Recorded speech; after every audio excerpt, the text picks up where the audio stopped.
And we are live. So hello, everyone, and welcome to Climate Chat. I am your host, Dan Miller, and on today's episode, we will be talking about a 20-point global policy plan that is meant to seriously address climate change. This is actually something that I put together several years ago, and uh, and I put it together because I hadn't seen any comprehensive set of policies. Lots of people talking about individual policies, but I didn't see separate policy, a collection of policy put together to seriously address climate change. There, fortunately, are more of that now, and we'll talk a little bit about that later. But Brett, let's not do the icons there. I'll turn that part off. Um, but before we go on with the policy plan, I want to 1 second here. Security. Let's see. Okay. I wanted to share with you this quote from Tom Friedman. Kind of sets the stage for discussion of climate action. And that is, you may not be interested in climate change, but climate change is interested in you. And I think that's a powerful statement, really makes you think about what's going on here. A lot of people not that interested in climate change, but that won't change the fact that climate change is already affecting all of our lives, and we'll certainly do more of that in the future. And if we don't take serious action, we're in a lot of trouble. So the idea is, what should that serious action be? So let me stop sharing this and move to, let's see, sharing the actual presentation. And get this over here. And play this, hopefully, and this will, hopefully you're seeing Global Climate Policy Plan. Yeah, can someone actually in chat just confirm that that's all working and you see it properly? Because I don't have my mods on here yet. You should be seeing title slide Global Climate Policy. Oh, actually, I know how to check. I can I? Oh, well, it's hard to do here since it's full screen. Brett, are you seeing that okay? Okay, you gave me an answer. Let's see. Oh, so okay, that's not working. Okay, let's get this. Move over to here again. Let's see. How do I get it to? Okay, let's get Stacy in here for 1 second. Sorry, it's taking a little running everything myself here, and make Stacy co-host.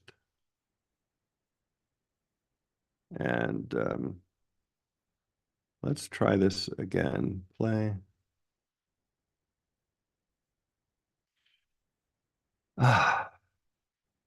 How do you switch the screens? Let me try this. That still won't work. Okay. Well, I'm just going to run it off of this way, and you should be able to see it okay. I assume, oh, Stacy, are you seeing man announces he will quit drinking here? Yeah. Yep. I see it. Uh, It's the play. If you when hit I the hit play, play, it puts it, I have a double screen here, so it's showing it on the wrong screen, and I don't know it, how to move it it to should the other allow you if you go into mm, you select view. which screen you want to broadcast. Yeah, yeah. And where is that under? That's under view, Mm-hmm. um, Probably view options. edit. Mm. Uh, I'm Or looking when here. you may need to do it when you are Yeah, when I'm on full before you screen, share there's nothing screen. else showing. Oh, maybe under setting. Let's see. It's Just oh, sorry, you're trying to do it from Keynote rather than Keynote. Yeah, um mm, something we should have worked out ahead of time. I'm sorry for everyone watching on YouTube here that we're having this issue, but it's okay. I'm going to just run it from, you're seeing it right now. Is that correct? yeah, just Okay, so let's get started. Before we start talking about climate policies, I want to read a little funny uh, fake news story, but one I think will be very clear about why, why I'm reading you this story. And sorry, the Dan. title, and this is from an Australian uh, website called theshovel.com. And it says, man announces he will quit drinking by 2050. And it says, a Sydney man has set an ambitious target to phase out his alcohol consumption within the next 29 years as part of an impressive plan to improve his health.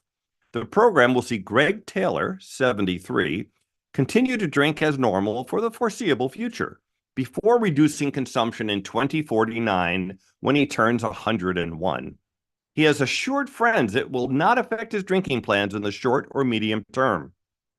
Taylor said it was important not to rush the switch to non-alcoholic beverages. Quote, it's not realistic to transition to zero alcohol overnight. This requires a steady, phased approach where nothing changes for at least 2 decades, unquote. He said, adding that he may need to make additional investments in beer consumption in the short term to make sure no night out is worse off. Taylor will also be able to bring forward drinking credits earned from the days he hasn't drunk over the past 40 years, meaning the actual end date for consumption may actually be 2060. To assist with the transition, Taylor has bought a second beer fridge, which he describes as the, quote, capture and storage method. So that is a nice summary of our current climate policy plan. The idea is, let's not disturb things too much. Let's not screw things up. Let's have a steady, phased approach to net zero sometime in 2050, 2060, 2070, and everything will be just fine. And as you can see, this guy's not taking things very seriously, and neither are we. But I think it's a funny way to set the stage for what we're going to talk about. So what's the current climate policy plan? Well, there isn't any like unified thing. I mean, there is the Paris Accord, which countries should set their own voluntary limits and try to live under those. And that's supposed to keep us under 1.5. But of course, we're already at 1.5. So that's not working too well. It's supposed to then for sure keep us under 2, but there's no way it's going to do that either. But the general plan is to get to net zero by sometime in the 2050 to 2070 timeframe. And the idea is, again, to limit warming to well below 2C and to try to stay below 1.5C. Again, not going to happen, but that's the plan. And as I mentioned, we're at 1.5C now. We're going to get to 2C in the 2030s to 2040s. And so far, not a good plan. And a point I like to make, and this one is not talked about very much, but even if that plan worked and we, let's say, hit 2C, but didn't go over it, that's not going to happen. But let's just say it worked that way. Well, that would still be catastrophic. And we'll probably pass tipping points, which are irreversible and catastrophic. So my point is that a plan that leads to catastrophe, even if the plan succeeds, is not a good plan. So let's talk about a plan that will not lead to catastrophe. Now, I'm not saying that this plan is going to be easy politically to implement overnight. The plans themselves, as you see, the policies are actually quite simple to implement. There's not much to it. They could be implemented tomorrow, but politically they can't be. And then you're going to say, well, since politically it's no good, this will never happen. Well, the situation around politics will not stay stable because our climate is not going to stay stable. So my point is that there is a time in the future when we're going to switch from choosing to fail on climate action to choosing to succeed. Now, we might wait too long and suffer a lot of damage in the meantime, and maybe even pass some tipping points. But eventually we will choose to succeed. And it would be nice to know what are the kinds of policies we should put in place once we choose to succeed. And so let's go on from there. So that was our current policy plan. And the focus of current policy initiatives, so that was the plan, but the current, like when you talk to climate policy people, they talk about incremental progress. Let's, focus on improving the rollout of this particular wind system or battery system. Let's fund some, hydrogen production, all that kind of stuff. But what we want to do is to maintain the economic status quo. Like, don't change anything there. Let's phase out fossil fuels far in the future, so we don't have any, disruption right now. And also that way, also the fossil fuel companies aren't upset about it. And let's use future carbon removals, not current carbon removals, but let's, since when you do the math on the climate models, it shows that this policy doesn't keep us below 2C because there's far too much emissions between now and 2050, 2060, 2070. So what we do is we propose in the future, we will suck CO2 out of the air and put it back underground.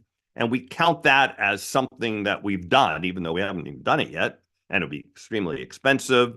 And you should be doing that in addition to getting rid of CO2, not to allow continued use of CO2 emissions.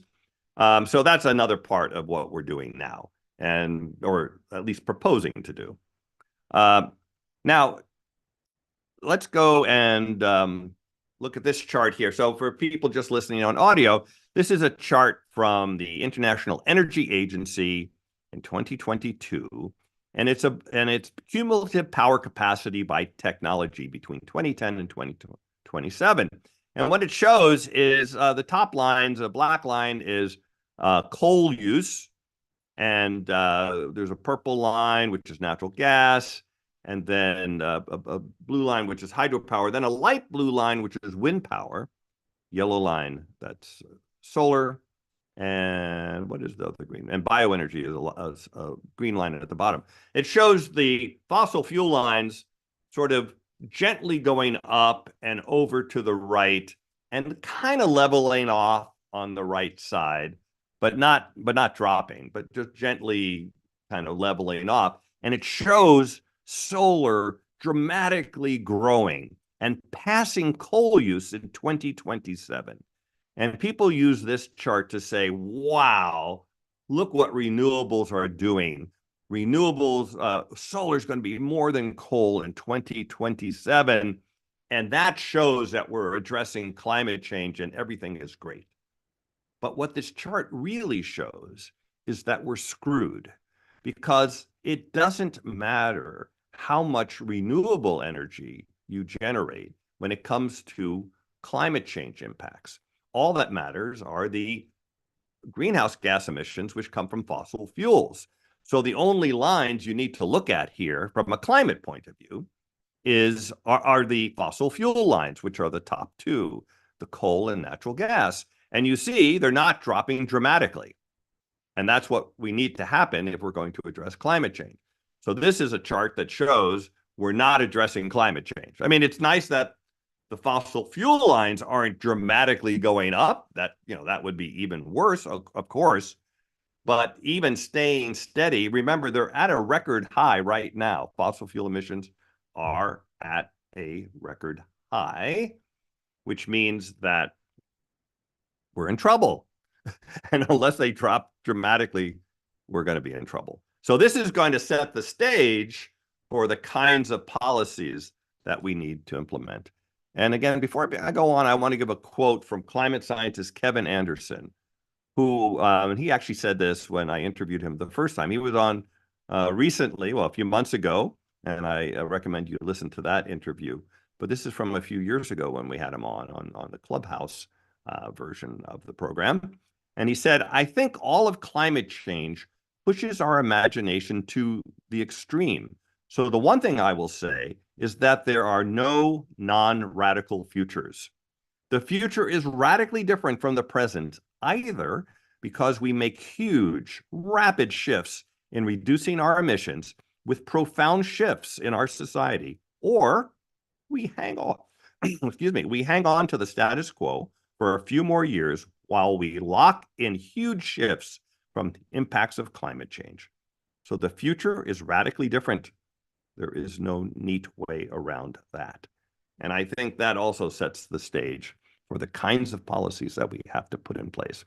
These are not the kind of policies we're implementing now, not the kind of policies we're talking about implementing anytime soon, but things are going to change.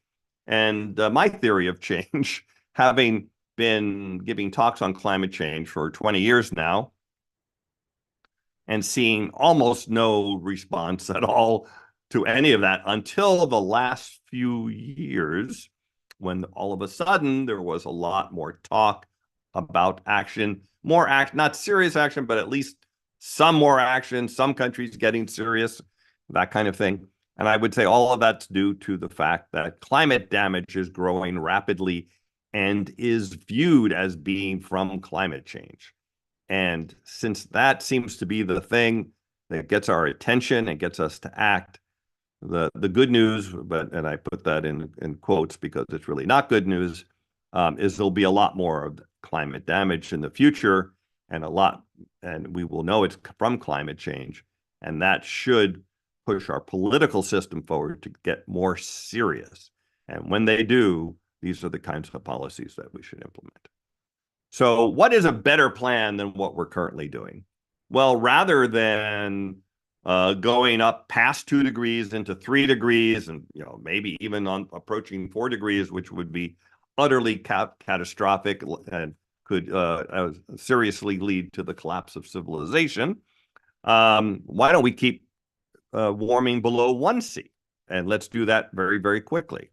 Well, we'll get into how we can do that a little bit later. One thing we need to do, even though this is not usually spoken about in most climate plans, is we need to phase out fossil fuel emissions quickly.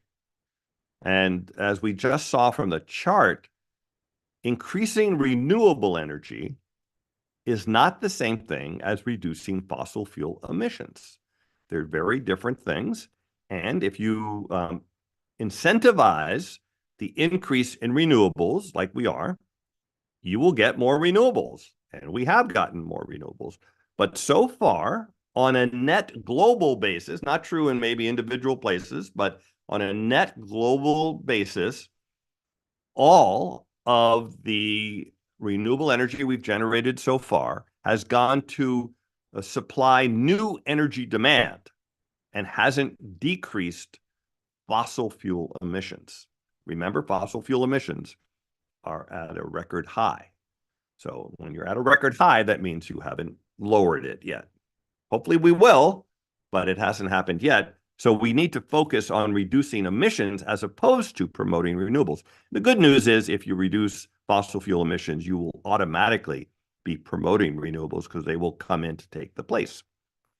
So what else do we have to do? We have to remove past emissions from the atmosphere to return to a safe level of CO2. And as Jim Hansen pointed out a long time ago, the maximum possible safe level of CO2 is 350 parts per million, and we're currently at 420, 425 parts per million. That's also why the name of the organization is 350.org. That comes from Jim Hansen's assessment. Now, it might actually be lower than 350, but getting to 350 would be a great start, and then we can keep going lower as we realize what it should be. Now, we'll talk a little bit about this later, but removing emissions from the atmosphere is difficult and very expensive. But I would argue it's a lot easier and a lot cheaper than not doing it. Along the way, we need to protect nature and biodiversity because we can maybe solve climate change and the CO2 issue, but if we keep losing nature and biodiversity at the rate we're doing it now, we're still screwed. There's a lot of planetary problems we're facing. Climate is one of them, but there's many others, and we actually have to address those too. Otherwise, we're still in a lot of trouble. And along the way of doing this, we have to implement policies that promote social and environmental justice, and like not put the burden of climate change on the people that have the least to do with causing the problem. So now some people say, and we've talked about this before in the program, that we shouldn't focus on anything but emissions reduction. Let's call that emissions reduction alone, or ERA. And they say that, and these include climate advocates who care a lot about climate change, but they think that carbon dioxide removal, that's sucking CO2 out of the atmosphere, and sunlight reflection methods, or solar geoengineering, or SRM, are bad things for a number of reasons. First of all, they think it's a fossil fuel company scam to allow them to continue to do what they're doing and just have sort of easy solutions, and or maybe they're not easy, but things, future solutions that give them social license to continue doing what they're doing. Or they think they don't work, they're not real, they can't scale, it costs too much money, will use too much energy. They say they create a moral hazard, which means that if you implement them, that would mean you will not reduce emissions. Like, you do one, you're not going to do the other. And since we have to reduce emissions, that would be a, quote, moral hazard. And they also point, well, carbon dioxide removal might be expensive and be maybe difficult. It doesn't have too many bad side effects, because you're basically just taking the CO2 in the atmosphere and putting it back underground where it came from in the first place. But solar radiation management can maybe shift some rainfall patterns and maybe impact certain areas more than others. And even though the net effect might be much better than not doing it, there will be some places where that might be hurt, and therefore you shouldn't do it because you did something on purpose that had a negative side effect. We've talked a lot about this. This is an example of the trolley problem. I have a whole show on that. Check that out. But we'll talk a little bit more of that in the future. But why is emissions reduction alone not an acceptable plan? And the reason it's not an acceptable plan is that it won't keep us safe. We waited too long. So if we even tried to do that, if all we said, we're just going to get our emissions to zero, and once they're at zero, that's when we're going to, okay, and then maybe you can do some CDR and other things. But first we have to get to zero. Well, first of all, we're going to definitely go over 2 degrees of warming for sure. And that's catastrophic right there. And also we're going to pass tipping points. And the problem with tipping points is that they are irreversible, kind of by definition. These are things like the shutdown of the Atlantic Meridional, overturning circulation, collapse of the West Antarctic ice sheet, and release of, actually the release of permafrost emissions sounds like a tipping point, but that actually can be reversed if we refreeze the Arctic. So that one, even though that's a really bad thing, we might be able to turn that one around. But the AMOC, for example, once it shuts down, doesn't matter what we do, it won't restart for at least hundreds of years, if not longer. So, and these things cause catastrophic impacts. So that's why emissions reduction alone, in my view, is not an acceptable answer. We'll get into the moral hazard and these other things a little bit later. But before I go on, we're going to soon get to the 20-point plan. And I want to point out that if you're listening on YouTube Live and you have a question, the mods are going to be looking for that. But start your question with the word question, : so it'd be much easier to spot among all of the other chats that's going on there. And so that way we can get questions in from the YouTube Live folks, okay? And if you want to join the Zoom call and ask a question live a little bit later, then go to the Clubhouse room, and the link is there to join the Zoom on the Clubhouse side. And you can find the Clubhouse on Twitter at danmiller999. And I should also say, please subscribe. Please like the video so it will be shared with others. And thanks for all being here too. So here we go. So now, one of the things we should know, everybody should know, it's called the first law of holes, Holes, the first law of holes. And this is from Dennis Healy. And the first law of holes states, if you find yourself in a hole, stop digging. This is a very simple rule. And right now we find ourselves in a hole. We find ourselves in a situation where our emissions of greenhouse gases, which we've been doing for a couple hundred years, but accelerated in the last 30 to 50 years. And I believe that half of all emissions have happened in the last 30 years, if I'm not mistaken. And that's now causing problems for the climate. And we now can look to the future through climate models and other things. And we know that it's going to get really, really bad if we continue on the path we're on. So this is a hole we're in. And the kind of obvious thing, if say, gee, I'm emitting fossil fuel emissions, this is causing more and more problems. How do I address that? Well, you stop digging, you stop fossil fuel emissions. But I find it interesting that actually phasing out quickly fossil fuel emissions is not, a mainstay of climate policy. Instead, we focus on promoting renewables, thinking that it's the same thing, but it's not. Now, I also want to talk, before we get into the actual plan, which comes up next, the trolley problem. And this is when it comes to things like solar radiation management. I mentioned that one concern is that people are concerned about solar radiation management or sunlight reflection methods or solar geoengineering. Those are all the same thing. This is putting like sulfur particles in the stratosphere to block the sun and to reflect the sun, actually, and both through the particles themselves and through the clouds they form. And this would cool the Earth. In fact, it cools the Earth today. We're doing this on a massive scale today. We're putting about 100 million tons of sulfur into the lower atmosphere. And this is cooling the Earth by somewhere in the 0.5 degree to 1.5 degree range. And if you think about it, without that, that means we'd be 0.5 degree to 1.5 degrees warmer than today without it. And so that's a massive cooling that we're doing today. But the point is, we're doing it by accident. We're not doing it on purpose. And people care far more about things that we do on purpose than things we do by accident.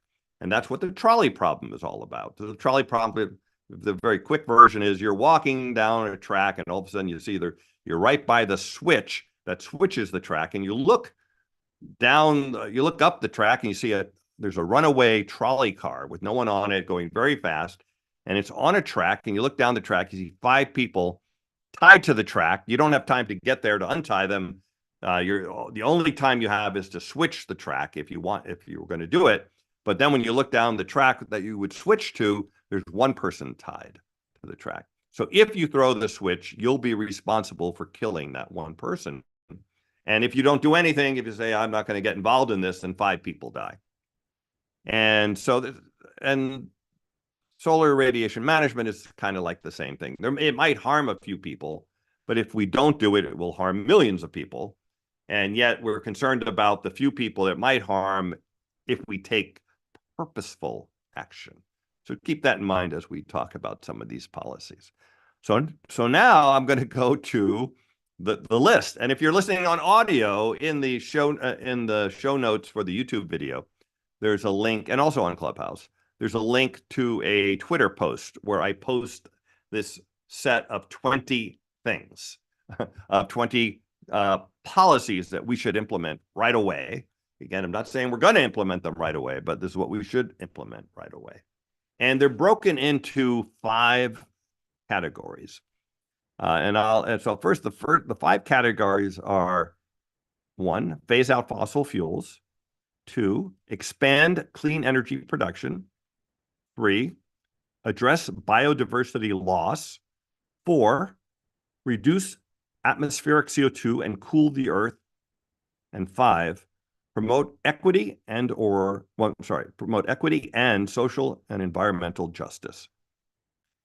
And when you look under each one, there's 9 under the first category, 2 under the second, 3 under the third, 2 under the fourth, and 4 under the fifth, and that totals up to 20 policy plans. So, hold on. Where are my Zoom controls? Don't see them here, but anyway. So let's go into this. What the very first policy plan, this is under phase out fossil fuels. So there's nine pieces to that puzzle of phasing out fossil fuel. The first one, which should be the easiest one, but unfortunately is not, is to ban all new fossil fuel infrastructure starting now. Now, this actually doesn't even come from me. This comes from the International Energy Agency, which I think 3 to 5 years ago said that to meet our climate targets, we must stop all new fossil fuel infrastructure immediately. And that was years ago. Now, this means, for example, no more building of liquid natural gas facilities for shipping, no new coal mines, no new natural gas wells. I mean, we would continue to use the oil wells and the coal mines and the natural gas wells that we have, but we would not build new ones because these new ones will produce for 20 to 40 years, maybe longer, and we have to be on a path of phasing out fossil fuels. We can't be on a path of expanding them. So that's this kind of the simplest one. Already recommended, well, not recommended, like I said, it's required by the International Energy Agency, which is not a very progressive organization, by the way.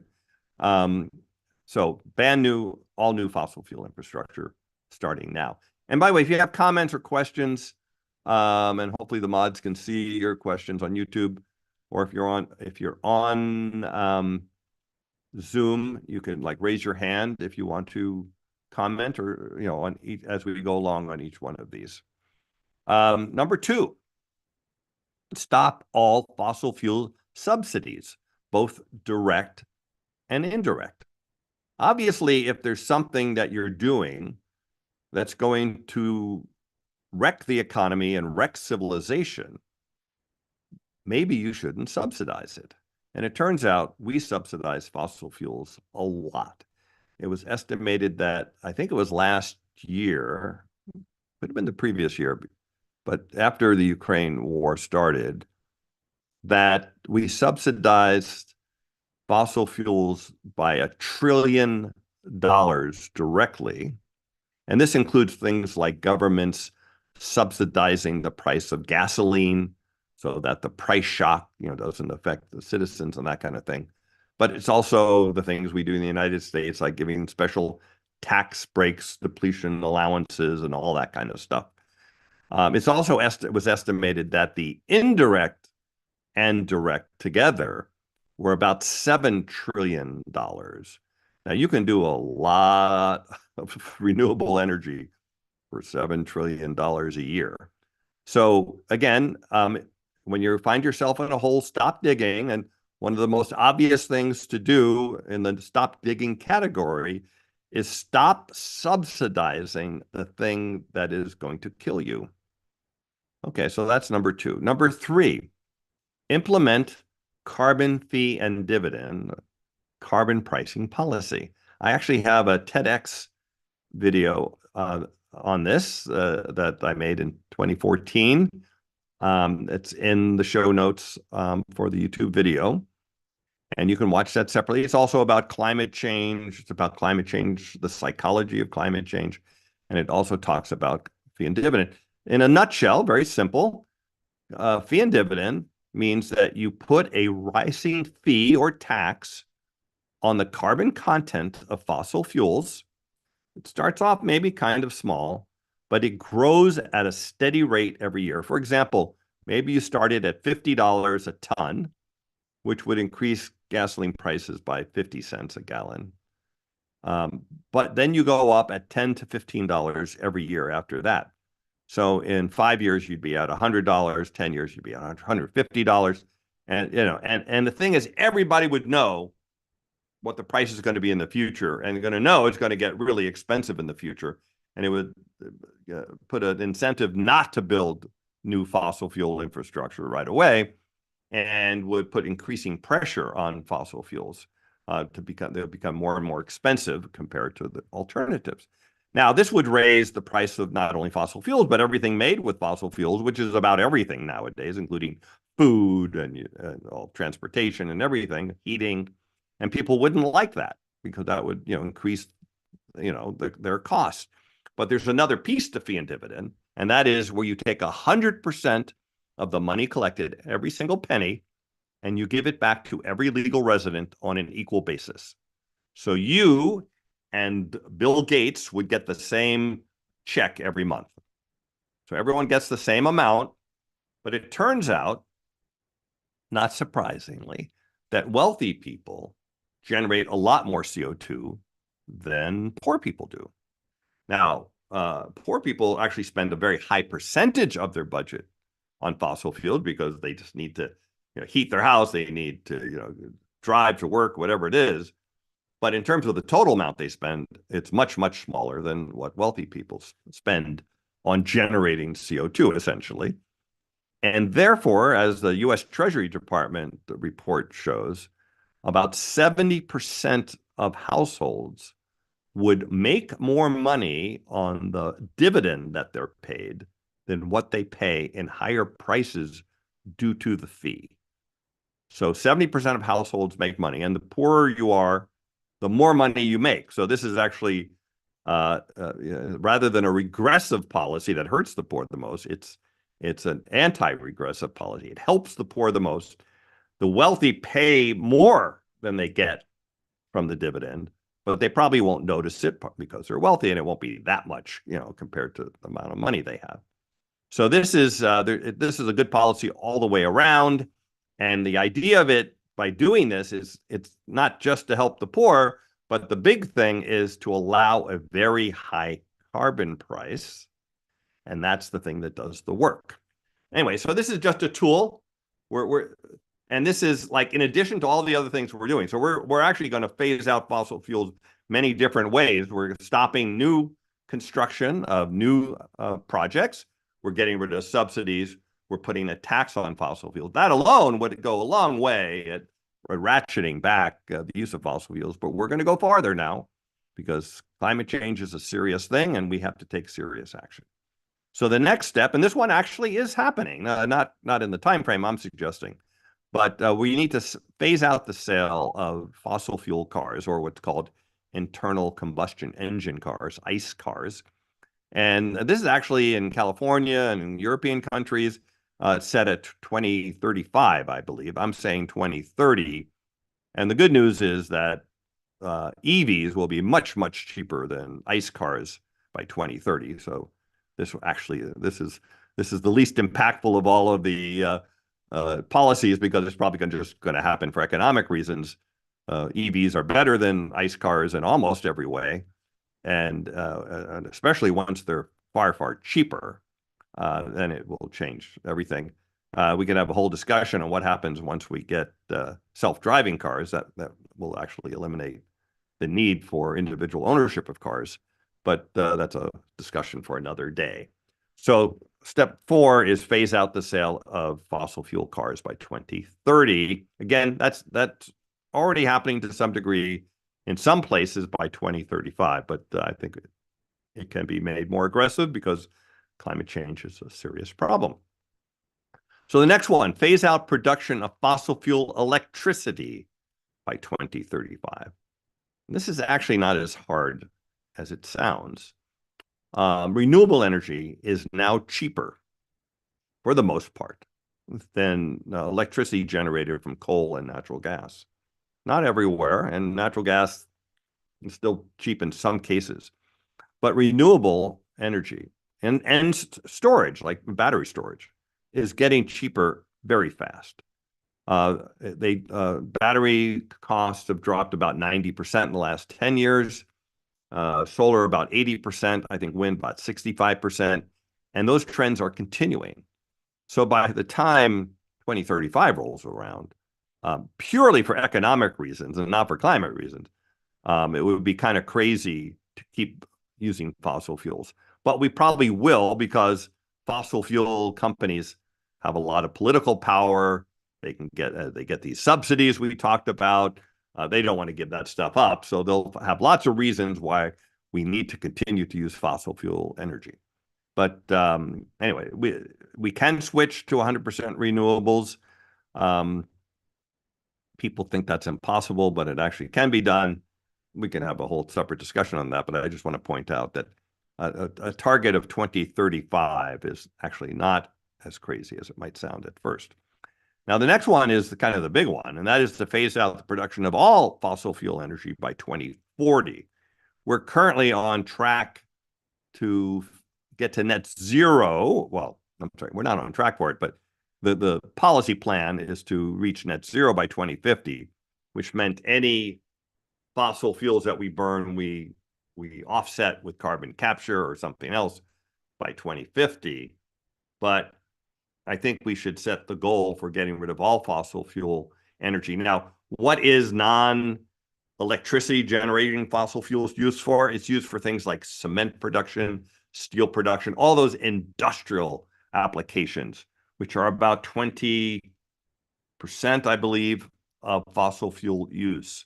It also would include airplanes and ships and these kinds of things.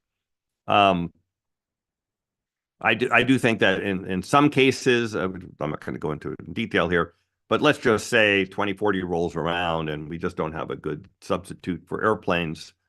I do think that, if you have a one-to-one carbon removal, you remove 1 ton from the atmosphere for every ton you emit, and you do it at the same time, not in the future, but you do it simultaneously, then that's a possible solution for the 2040 elimination of fossil fuel energy, which is really a net zero in that case. Okay, so that's number 6. Number 7, require all new or upgraded buildings to be all electric and fund heat pumps for all buildings. Now, heat pumps are very efficient. They take heat from outside, even when it's freezing cold, and they put it inside. It's essentially an air conditioner running in reverse. And the good news is they run on electricity, and they're about 500% efficient, which means they use 1/5 the energy than if you just used electricity to heat up a wire in your home, which is the way old electric heaters work. They just heat up a wire in your home, and that creates heat. But that's not what a heat pump does. A heat pump takes heat from the outside, again, even when it's freezing cold, and puts it inside the building. And this is a great way to get rid of fossil fuels used for heating buildings and homes. So, they're more expensive than regular heaters now. Of course, prices coming down as they scale up. And you can get a subsidy. The Inflation Reduction Act has subsidies for this, and other countries give subsidies. But some countries like Sweden and Italy actually will pay you 100% to replace your heat pump, your natural gas boiler with a heat pump. And that, I think, makes a lot of sense. You say, well, that'd be really expensive. Well, you could pay for it with the subsidies we're paying for fossil fuels today. $1 trillion buys a lot of heat pumps. And $7 trillion certainly could do the job. And the damage it would reduce, the fossil fuel reduction it would create, the benefits for the country of getting off dependency of fossil fuels would be such an incredible benefit, and it will happen so much faster if the government pays for these things rather than trying to incentivize people to do the right thing. I mean, that's a nice thing to do for some things, but when it's such an important national security issue, it's something that should be done. Again, some countries are doing it. Number 8 is kind of an easy one. We're theoretically doing it now. President Biden has policies on this, but it really should just go around the world. And that is monitor and fix all methane. And methane is called natural gas, but it's really methane gas leaks. So there are leaks both from natural gas wells or coal mines and all this kind of thing where they leak natural gas or methane into the atmosphere, or a pipeline that has a leak, or a compressor on a pipeline, or things like that. We now have technology, including satellites and drones and that kind of thing, that can detect these leaks and pinpoint where they're coming from. So that's good.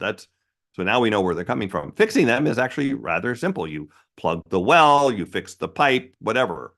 And all we need is policies to require this. Now, the reason it's important is that methane leaks the methane itself is about 120 times more powerful in warming the earth than the same amount of CO2.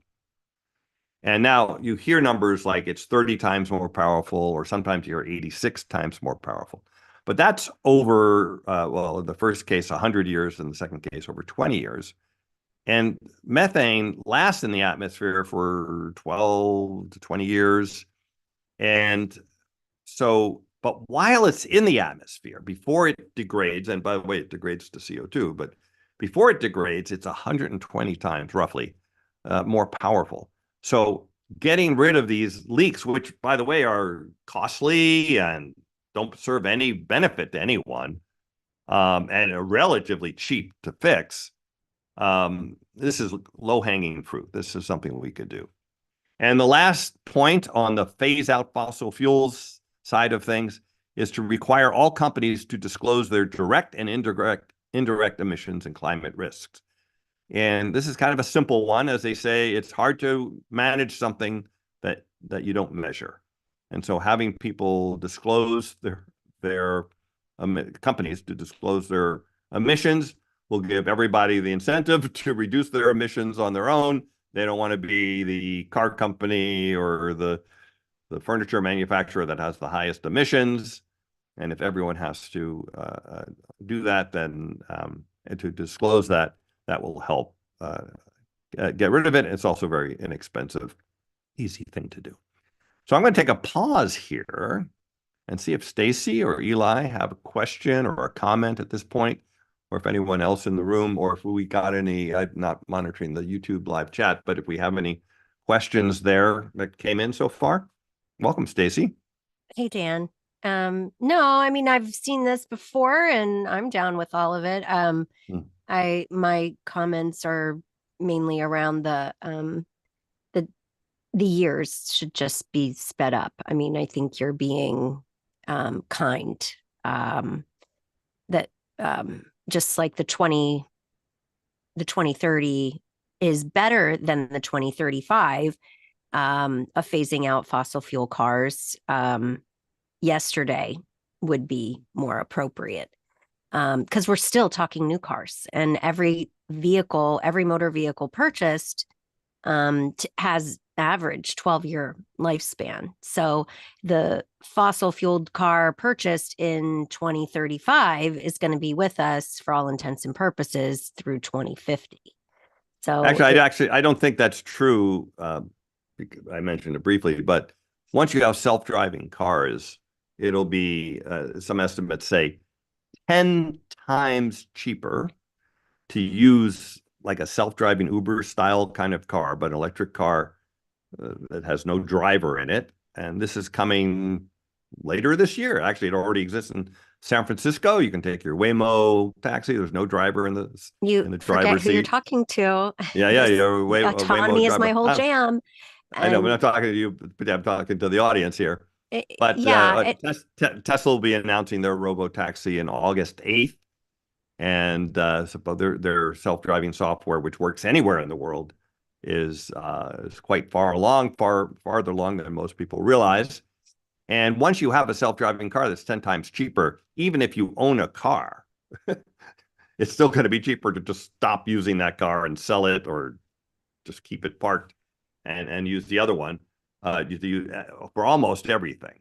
And then once that's true, then people just won't buy new cars. And so that whole thing's going to shift in a big way. And that's a separate hour-long discussion. So Yeah. I mean, I don't, it, you won't find anyone more bullish on a true level 4 autonomous vehicles than I am.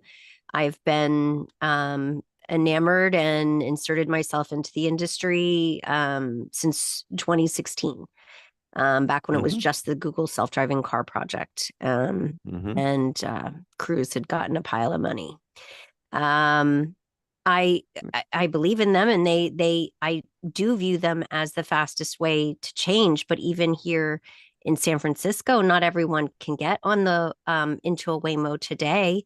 You still have to go through the waiting list, etc. So in terms of scalability, it will take time. And in terms of price, it's roughly the same as an Uber right now. So you have to look at, well, what are all the trips that you have? And that is why the thing that I am most a fan of and is, kind of somewhat absent from your list is, bikes.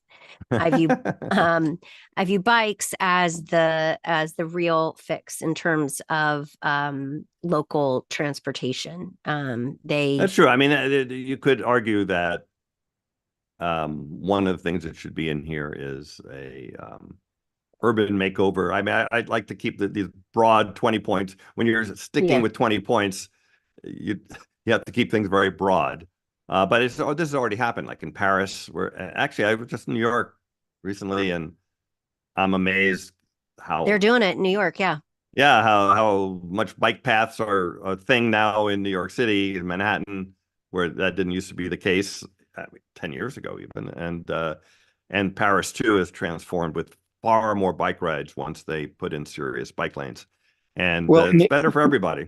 Yeah, New York, has like real public transportation infrastructure on top of that, right? And right. I'm raising this because there was a question on YouTube, why can't we just have robust public transportation? Why do we need self-driving cars? I have a sardonic answer to that, and there are three reasons.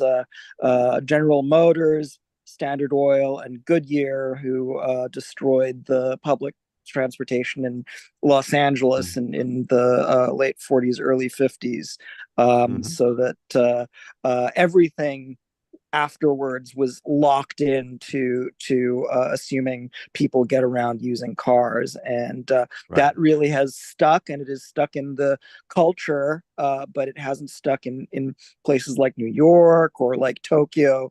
It's entirely possible, and it's much more efficient, and it also makes for more livable cities and less pollution, and for anything that's beyond easy biking distance, it's probably the best choice there is for urban dwellers. But again, it's getting people to think and act differently, which is probably one of the bigger obstacles to change. And what I would say to that is, I view, well, first of all, put it in the bus, put it in the trains. There shouldn't be a case where it's only ever going to be in cars. That's just silly. We should have autonomy in the larger vehicles as well. It will. And the other thing, the way I view the autonomous vehicles, the individual ones, is that it's the gateway drug. It's what it takes to pry the keys out of their cold, dead hands, which will then open up other options to the car sharing, to the ride sharing, to riding bikes, and bike share on this trip, to transit. It is by taking away the need to own the car, by having to rely on that. The analogy I use is, you don't cook your entire meal with a serrated knife. You should use the right tool for the job. And sometimes an individual car will be that, and other times it will be transit or a bike.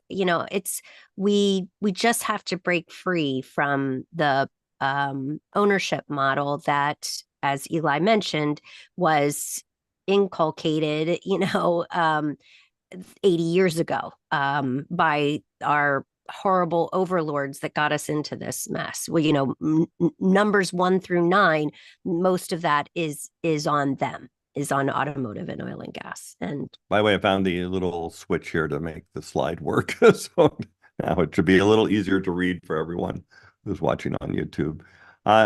Let's see, Nadia, let's see if I can. the only Dan, it still looks the same to me. And if oh no, the other thing I would say is I'm watching it on YouTube Live. Oh, I see it on the side. You're right. If you just zoom in so that the only thing you see, so that the other things are out of the panel, that's a quick fix as well. You know what I mean? Yeah, well, I'm not going to screw around with it much. Okay. I think it's easy enough to read right now. Okay. Let's see. Nadia just said you can unmute. What's your question? Hello. So I guess you covered the mass transit part of it, or I guess I had a few of them, and I should probably defer the, mass death part of it for later. But I guess for the fossil fuel subsidies, I should probably, bring up the idea that, because the real peak oil was like actually 2005, and non-conventional sources have been propping up, things that are total now cited as aggregate production. Those non-conventional things are big energy losers, and people are trying to substitute money for energy, which won't work for long, but I guess that's as we go to deep sea mining and fracking and all these things. I think, well, I guess the worst one of all is the tar sand, which I think takes 3 barrels of oil to make 4 barrels of oil or something like that. And then the point of I guess bringing up the whole bit about these things not actually being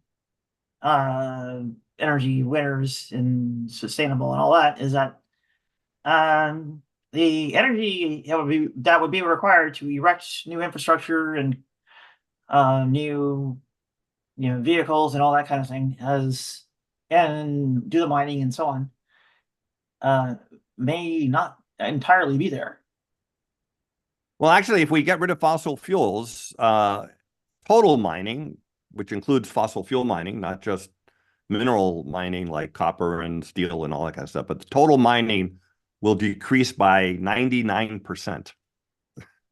So if we can do it now, if we can do what we're doing now, we can certainly do what we need to do by getting rid of fossil fuels, because fossil fuel extraction, the number I remember is 535 times more than the increased mining we need to do, like 4 times current levels, to supply all energy with renewable energy. And the simple reason is fossil fuels you dig up every day and you burn them the next day, and then you got to dig up some more and then burn it. And you're constantly burning everything that you dig up.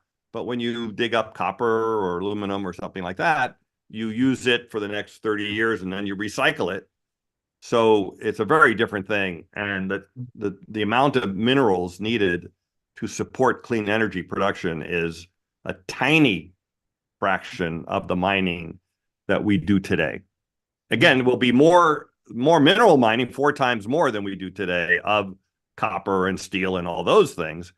But when you an example I always give is that for every 1 ton of lithium that we extract today, this is from a couple of years ago, might be a little different today, but from a couple of years ago, for every ton of lithium that we extract 50,000 tons of oil and 100,000 tons of coal. So there's not even it would not even show up as a blip on a graph. You wouldn't see the lithium compared to oil and coal. So anyway, so thanks for your comment there. Simon Michaud might be somebody to look into on these fronts. If you're say that again. Simon Michaud, Michaus. Oh yeah. I might be worthwhile to look into on the mining materials fronts and yeah, that's true. Energy requirements and such. So Yeah, we should do a show on that. It's really an amazing subject. Anyway, thank you. okay. And Jesper, welcome.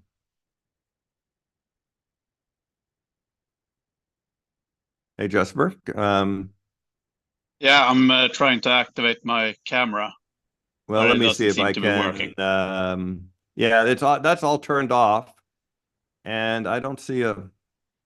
Yeah, that's turned off for now, but I don't see a thing to make it work. Okay, Okay. right. Okay. In any case, Well, so in order to make this question make sense, I have to kind of make a background information. So, hello from Sweden, by the way, Stockholm, Sweden.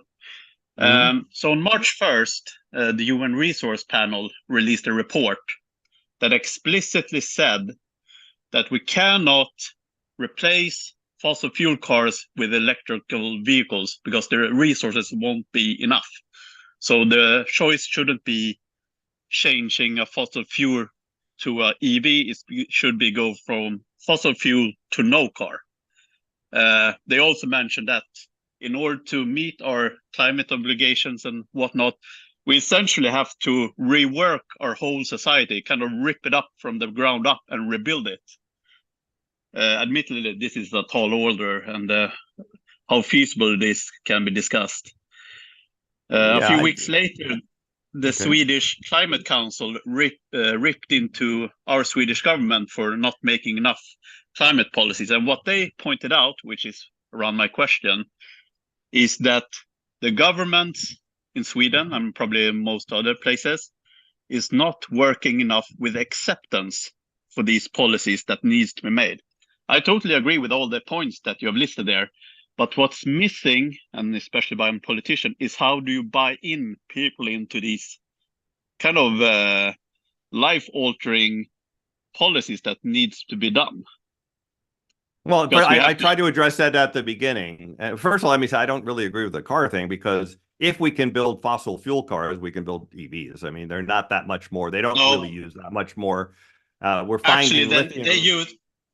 Yeah, go ahead. They use 10, according to EA, what do you call it? International IEA Energy Agency. Yeah, they use an order of magnitude more of the rare earth minerals needed to produce a electric vehicle compared to a fossil fuel vehicle, and that's mainly due to the batteries and stuff.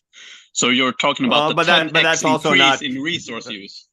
That's not really true, because I mean, well, for a lot of reasons. First of all, we're getting rid of the cobalt. That was in the first generation of batteries.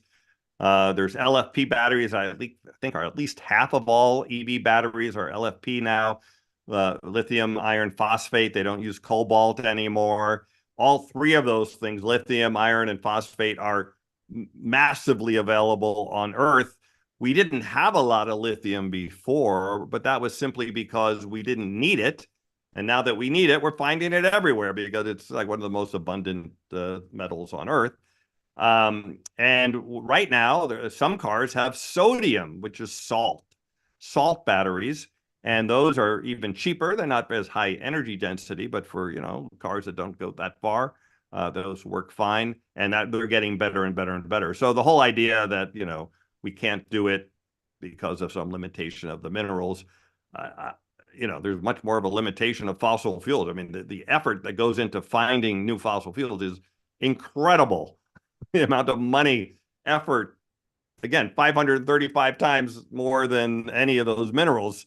So anyway, but that let's see, your other point was, this is a great list, but how the hell do you get it implemented, right? And I did address it at the beginning, but the point of this list is not to worry about how it will get implemented right away, because this will not get implemented right away. But the world is changing, and the thing that will get it implemented is that people are going to demand that it get implemented soon, because as climate damage scales up, and unfortunately, it is scaling up and will continue to scale up, and not in a linear way, like a little bit more every year. It's kind of non-linear as we cross thresholds and tipping points. So there's going to be a strong demand for action. And once that happens, then you want to know, well, okay, now I want to be serious. What should I do? As I put it, once, and as Kevin Anderson, climate scientist Kevin Anderson says, we are currently choosing to fail. That's our mode of climate action. We've decided Definitely consciously to not take serious climate action. And that is choosing to fail. And that's what we're doing. And I should point out, by the way, that if we continue to choose to fail, then we will fail. Okay? Yeah. Pretty clear. But yeah. But it's going to get worse, right? And people are not going to like that. And people are going to rebel against the damage. They're going to want to get paid for their home that's underwater or knocked down by this or whatever, the flooding and the fires. And they're going to want the government to take action. And then once that happens, you want to know what policies should I implement. I should point out, might be a good time to point this out, that there are some people that think the only solution to climate change is, and I'll give you one example, get rid of capitalism. Okay? And that's the basic one. Like, capitalism is the root cause of climate change, which actually I don't even agree with, because is Russia, Russia's sort of capitalistic, I guess, in some way, but it's not. It's a centralized, controlled state. And they're as big an offender as anybody, on a per capita basis, and other places. So every every place on Earth is sort of part of the problem. Obviously, Global South is a tiny, tiny fraction of that, and most of it is capitalist. But it's not like if we got rid of capitalism, all of a sudden people wouldn't use fossil fuels anymore. I don't see how that happens. But even if it was true that getting rid of capitalism would solve climate change, it would certainly help. I would certainly agree with that. I don't see any political path forward, even with climate damage occurring, that would get not only governments, but the citizens to insist on getting rid of capitalism. I could be wrong, and I'm always interested in hearing people's plans for how to make that happen. But I don't think, that's why I don't include that here, just to make it clear. I don't see a near-term, and near-term being 10 years, a near-term path where climate damage triggers more action. And that's one of the things that people would decide to do. I just don't see it. But, could be wrong. And so anyway, thank you. Sorry. Hey, Jesper, what was the name of that report? The UN Resource Panel released a report on March 1st. They also had a press conference on the same day that you can look up at the UN website, which was kind of interesting. It's just 40 minutes where the report authors go through their conclusions and whatnot. And there they kind of lay out in explicit terms that we have to kind of remodel and change our whole view of society and how we live, and kind of rethink our whole approach to how we live, work, and move around in the world. Thank you. I found it now. I really appreciate it. No worries. Okay. Thank you. Thank you, Jesper. So let's move on. So now we have new categories. So we covered phase out fossil fuels. Now we're going to expand clean energy production. And in many policies, and we're going to talk about another similar plan, a plan like mine that's written in a report format rather than a list, from New Consensus, and that's available in the notes as well. They really focus on individual things we can do to ramp up renewable energy. Like, let's, fund hydrogen production. Let's, do this with solar. Let's do this. And I think that's all fine. But as I pointed out, increasing renewable energy will not lower fossil fuels. It will help. It will help, but it's not the same thing as phasing it out. But phasing out fossil fuels will certainly ramp up renewables to replace the missing fossil fuels. So it will work in that direction. Plus, renewables can then add to our energy supply so that we can do things like power all those electric vehicles with electricity, or those heat pumps and things like that. So my plan is actually for expanding clean energy is actually rather simple. One is to simplify the permitting of clean energy projects and installing them on an upgraded grid. It turns out that there are tons and tons of renewable energy, like solar and wind farms, that want to connect to the grid, and they can't because of permitting and other technical issues. So the simple fix to that is to make it easier to connect to the grid and upgrade the grid as necessary to accept all of that renewable energy. It turns out that renewable energy is the cheapest form of energy. So anyone who wants energy nowadays are going to pick renewable anyway. So we don't even have to pay people to do it. We just have to make the grid work with it. And then the other thing I would do is increase clean energy research and development funding by 10 to 100 times more than it gets today. This is very, I mean, it sounds like a lot of money, but this is actually not a lot of money because this is the R&D side of things. So we're talking about billions and billions of dollars, not trillions of dollars. And this would be all of those things like fusion power and hydrogen production and fuel cells and sodium batteries and all of that kind of stuff. Let's develop it. Let's put money into the R&D side. And once it's available on the market, then the market will take over and deploy it. Because remember, we're getting rid of fossil fuels. That's not a choice. That won't be a choice for the future. So companies who want to do things have to figure out where to get their energy from. They'll know it should be from renewables or perhaps small scale nuclear possibility and that kind of thing. But it'll be whatever's cost effective, reliable, et cetera. And then, of course, batteries will be part of the funding too. So anyway, that's very simple. And again, almost all of the focus today on energy policy is on this area of clean energy production. But again, it hasn't phased out fossil fuels, so let's not get confused about it. Let's, stop digging the hole, and then we'll continue digging with renewables rather than the hole that's getting us in trouble. Okay, so that's expand clean energy production. Any if you have questions or comments, raise your hand. Along the way, if you have questions or comments, just raise your hand, and I'll see them here on the Zoom. And again, if you're in YouTube and you have a question, just put in your chat. Just start with the word question : so that we can easily spot it. And again, if you're watching on YouTube, please like and subscribe, and let's go from there. So we have Brett. Welcome. Yo. What's your question? Yeah. Yo, can we get some mods in the YouTube chat so we can share links and stuff? Well, Stacy and Eli, I think, are observing the YouTube. But they don't have moderator status. They don't. Their name isn't highlighted in blue. They don't have the little wrench next to their name. Oh, okay. Well, I was going to know about doing that. I don't know about doing that right now, but maybe for the next time. That's a good point. Okay. Right now, they're just observing the chat so that again, to see what questions should be discussed here on the Zoom. It's a little bit of cross-platform stuff going on here, and so it's a little bit tricky. But I appreciate. Yeah, I'm cross-platforming too. I'm watching the YouTube chat and the Zoom call. Okay. Anyway, thanks. All right. So there was a kind of sardonic question in the chat.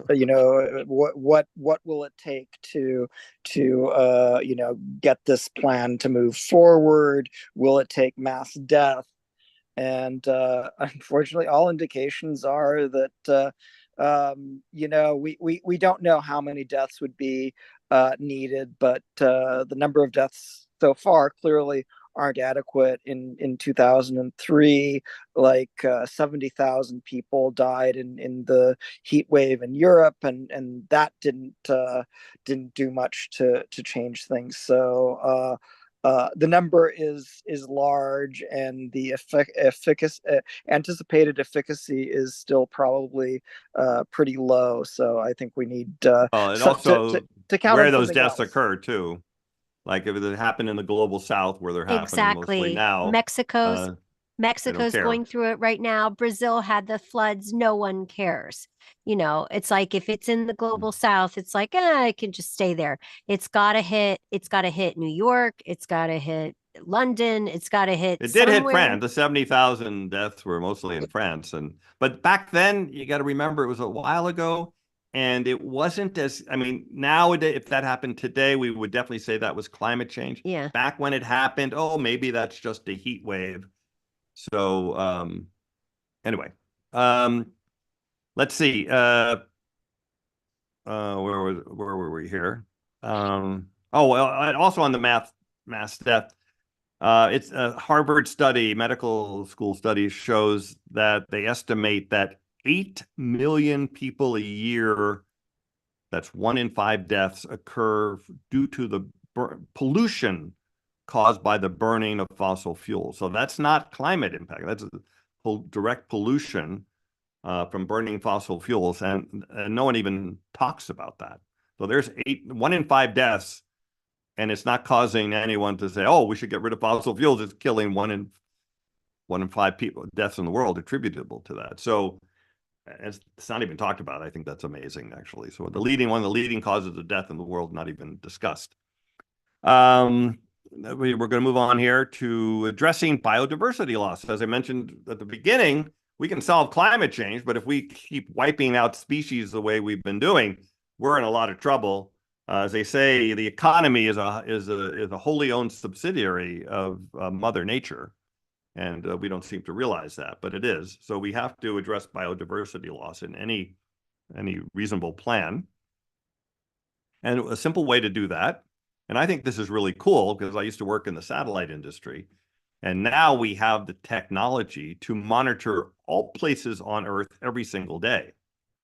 And that allows us to ban deforestation because we can implement satellite monitoring that can detect when a road is built into a restricted area immediately, when the very first day that happens. And if the policy is in place, the police or the army can come and stop that from happening. So the fact that we actually have, and this, by the way, can be applied to overfishing as well and things like that. The satellites, it's kind of I mean, I worked on satellites a long time ago, but you got a picture of the Earth every week or two or something like that. But now there are satellites that take a picture of every spot on Earth every single day, and sometimes multiple times a day. And so this is something that we could do. It just takes policy. The technology is available to do it. We need to implement agriculture policies, including a carbon fee for meat. This is addressing the issue that cows cause sort of equal to cars when it comes to climate change. And one way to get rid of cows is to everyone to go vegan. We've certainly covered that a lot on this show in earlier days. I just don't see it happening. We had people on who said essentially by today, a very high percentage of people would be vegan. That's just not true. It just hasn't happened. I don't eat beef now. I think actually Impossible Burgers taste better than regular hamburgers. And there are paths forward with that kind of meat alternatives or lab-grown meats. But again, rather than promoting the alternatives, there should be a way of phasing out the bad thing. I think from a policy perspective, the most we could hope for in the short term is at least putting a price on the bad thing. So putting a price on the carbon emissions from beef. And beef is, by the way, 10 times worse than chicken, just to give you an idea. It's basically beef is 60 kilograms of emissions per kilogram of meat. Lamb is, I think, 24. The next is coffee and chocolate at around 19 or so. And then I think chicken is 6. And then you get into vegetables and nuts are the one that's actually slightly negative for some reason. But hey, there's list. Yeah. Just Brett and Nadia have their hand raised. Okay. Well, let's see, Brett, I didn't see your hand go down. Let's see. Nadia, let's start with Nadia. I have to ask you to unmute. Okay. Hi, Nadia. Yeah, I guess you hadn't quite got to point 17 and 18 yet, but where I was going to drive with the mass death thing was going to fit under that because Yeah, why don't you wait basically, for that then? yeah, okay, I can wait for that. Those 2 points then. Okay. Right. And Brett, did you have another question, or let's see? I'm clicking on you there, but it's not changing. Oh, there you go. Oh yeah, Do you sorry. have I thought my hand went down when I unmuted. I didn't realize it was still raised. My bad. Okay, there you go. Thanks. Now let's see, where were we? So we have banned carbon fever meat. Okay, and this is the next one is rather controversial, I think, but we have to take bold action. And if we keep screwing up on the oceans and the land like we've been doing, even if we address climate change, we'll be in a lot of trouble. So I'm saying to put aside 50% of all lands and oceans for nature. Now, there are initiatives to do 25, 30%. And I did meet with Sylvia Earle, who is one of the best known oceanographers, kind of like the Jacques Cousteau of today, I guess. And I mentioned this to her, and I mentioned that I was targeting 50% of lands and oceans. And she said, for the oceans, it should be 100%. And I looked a little shocked, and I said, but that would mean like no fishing, like immediately and things like that. And she said, yes, because if you don't go to 100% right now, there won't be anything in the future, and it won't matter like what you do. So, and remember, we've all already lost huge stocks of fish. Most of the large fish are gone, and predicted, I think by 2040, there won't be any large fish left in the ocean. All the cod's gone in the North Atlantic. It was incredibly abundant in the past. And but I'll start with 50% of all lands and oceans put aside for nature. Maybe we have to be more aggressive than that, but that's addressing biodiversity loss. And now the next two are things we've talked a lot about here on Climate Chat. And these are to reduce atmospheric CO2 and cool the earth. So number 15 is to develop, deploy, and provide incentives for scaling carbon dioxide removal. And carbon dioxide removal means actually really both taking CO2 out of cement plants and steel mills, but that's sort of covered by getting rid of fossil fuels. So, maybe one way you get rid of the emission, you don't have to get rid of fossil fuel, you have to get rid of fossil fuel emissions. For example, you could still use petroleum to make plastics. Plastics have their own set of problems, of course. But if you burn it, that's what creates CO2 and causes climate change. But so you can do some capture at point sources like that. But we also need to lower the carbon CO2 level of the atmosphere. We do that by taking CO2 out of the atmosphere and permanently storing it. And now there's many ways to do that, including machines that literally suck CO2 out of the air and pump it underground. But there's also natural ways of doing it. Grinding up certain kinds of rock and putting them on the beach or putting them in the ocean will also absorb CO2. And there's lots of different ways of doing it. My point here is that we need to do it.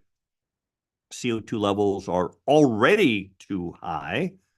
The last time CO2 was today's level of 420 parts per million, sea levels were about 75 feet higher than they are now. Now, it takes a long time to melt that much ice, but it kind of gives you an idea of where we're heading. And even 5 or 10 feet would be absolutely devastating to our civilization. So we need to lower CO2 in the atmosphere, and we need to provide incentives. It's not something that's going to happen on its own. Governments have to actually implement this. No one's going to pay to remove past CO2 unless you either make them do it or the government pays for it.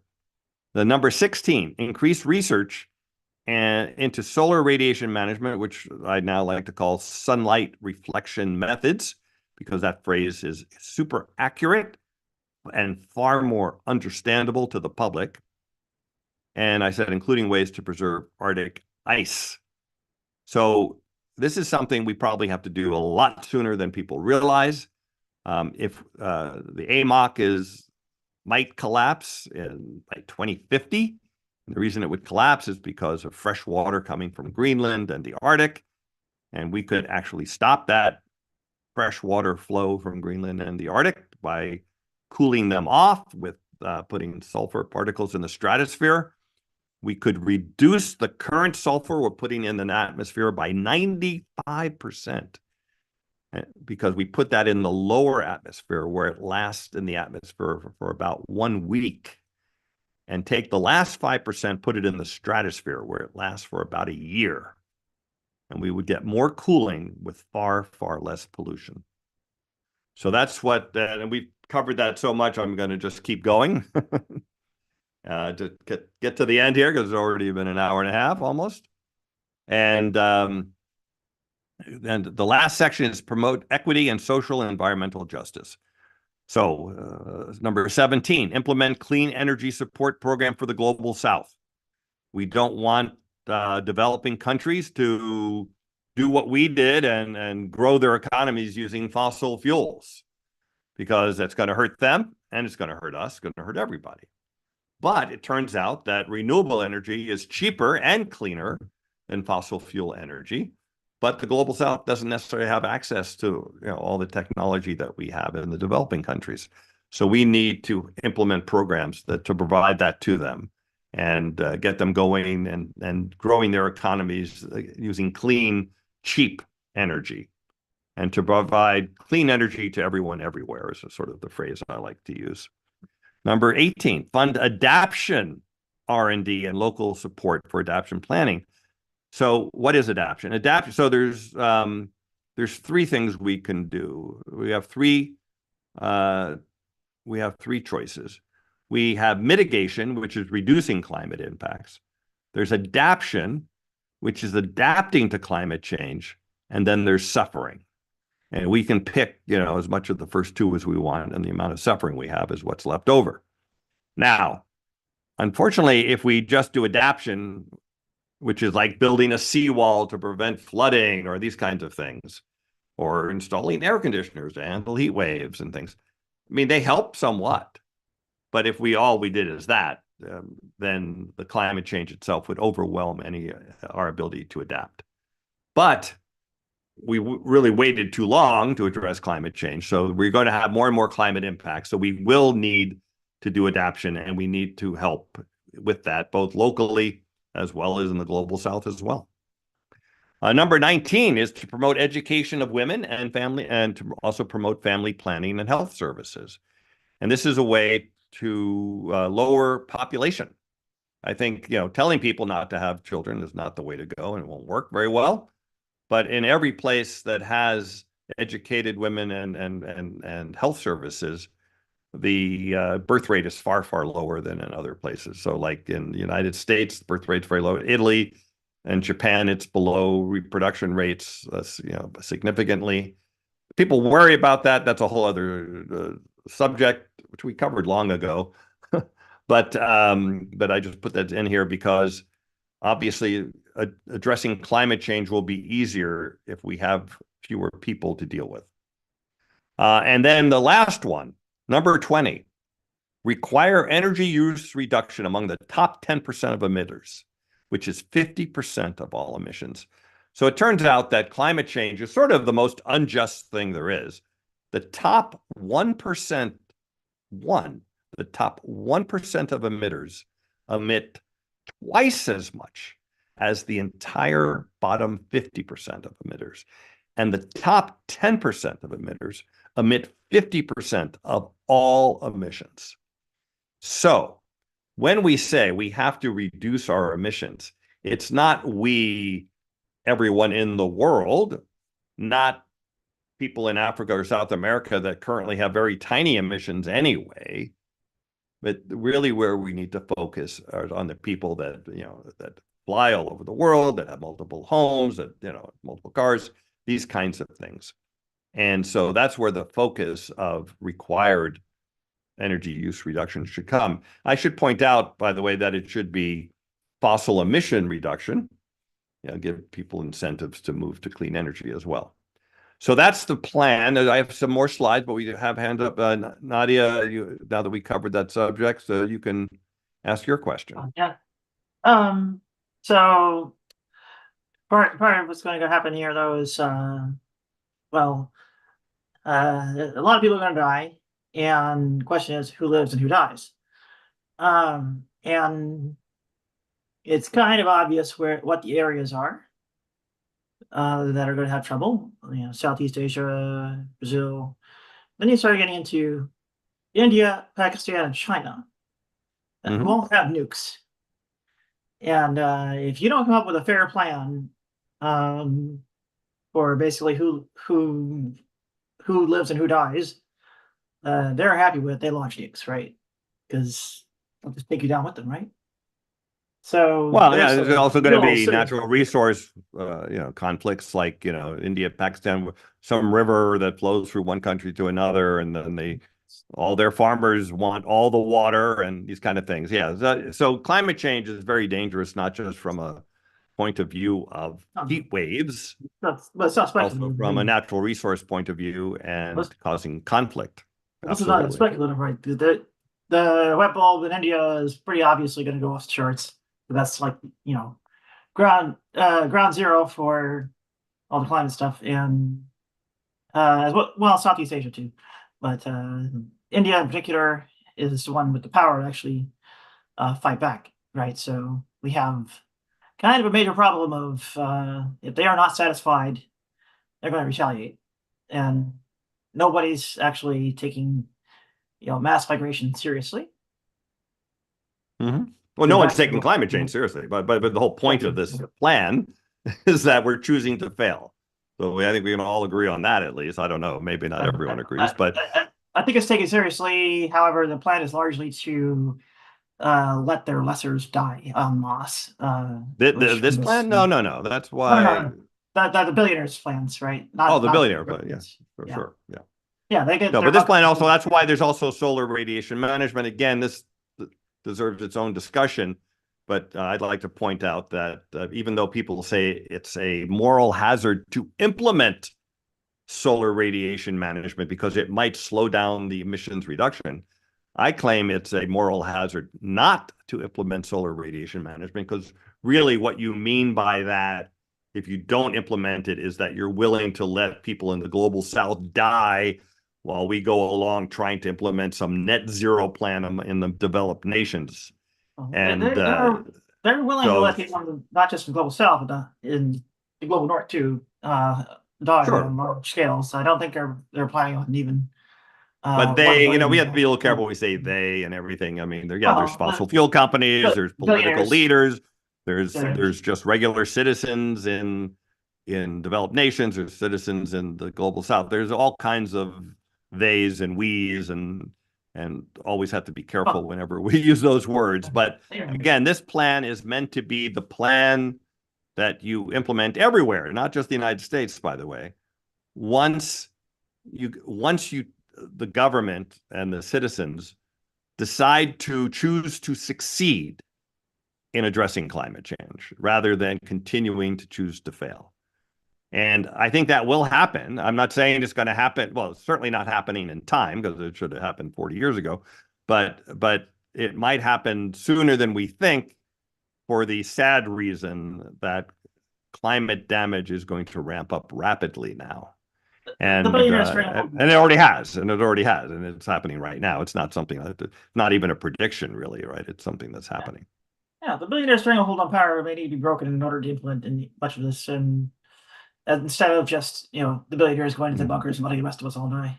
So yeah, so I'm not even addressing the billionaire thing. This is assuming citizens get fed up enough that policymakers have to respond to them, and we'll see what happens. But I do want to go on to a few more things here, because that's the plan, and there's a few more.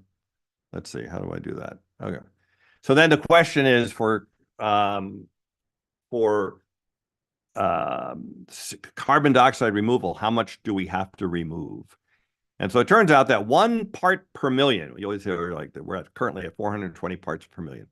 1 part per million of CO2 in the atmosphere is 2.1 gigatons of carbon, which is the same as 7.8 gigatons of CO2. And you go, why is that? Well, scientists very often measure things in terms of carbon, But of course, but the molecule that's in the atmosphere is actually CO2, which has 2 oxygen atoms along with the carbon atom.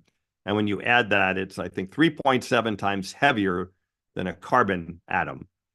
So that's why 2.1 gigatons of carbon equals 7.8 gigatons of CO2.